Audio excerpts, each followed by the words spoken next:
Page triste pour refermer cette édition. Retour ce soir sur le décès de notre confrère Yannick Laurent Bayala le 2 juin dernier.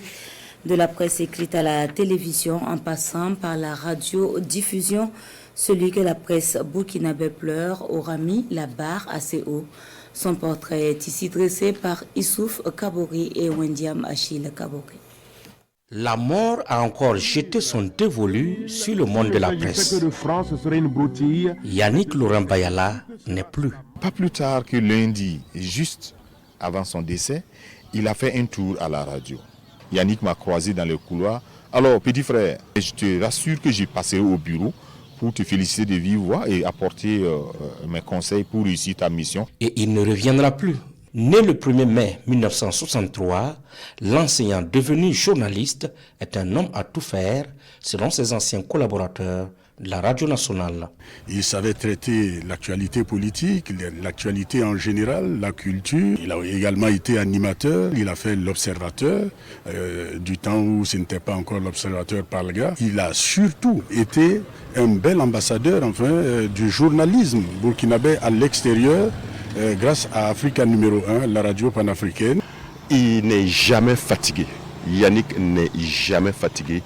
Dès qu'il est au service, il est au service et c'est pour le service. Tous sont unanimes à reconnaître les qualités de l'homme. Nous sommes arrivés à la RTB à un moment où il était sur le point de partir à Impact TV.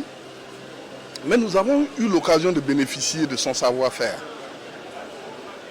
Et chaque fois qu'il y avait un anniversaire, un événement au niveau de Radio Burkina, on lui faisait appel et il venait volontiers. Il présentait le journal, il corrigeait les papiers de ses jeunes collègues qui venaient d'arriver. Tout cela témoigne de l'humilité de l'homme. De la radiodiffusion à la télévision, la passion reste la même. Ici aussi, son savoir-faire et son savoir-être ont impacté plus d'un. À mes débuts ici, il m'a beaucoup coaché. Je peux dire que c'est parmi les présentateurs l'un des plus grands qui peuvent s'en passer du lancement même du journaliste. Tu reviens de ton reportage, je te demande tu étais où, tu lui dis j'étais à telle conférence, tu expliques en haut, il te dit c'est bon, il te fait la titraille, il te fait ton lancement.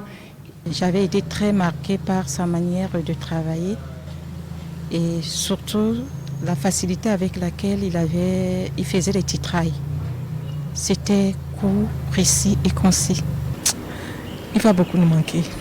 Le monde du sport et surtout du football burkinabé lui doit aussi une chose. Face au foot est son invention. Et tout simplement parce qu'il fallait trouver quelque chose d'alerte et ça a permis effectivement de vendre l'image du football burkinabé à l'extérieur à travers Africa numéro 1. Et face au foot est resté comme une marque déposée que nous nous sommes appropriés. Jusqu'aujourd'hui, pour désigner le championnat national de football de première division. Yannick Laurent Bayala, celui qui s'est imposé comme l'une des grandes voix du journalisme au Burkina, s'en va à 61 ans.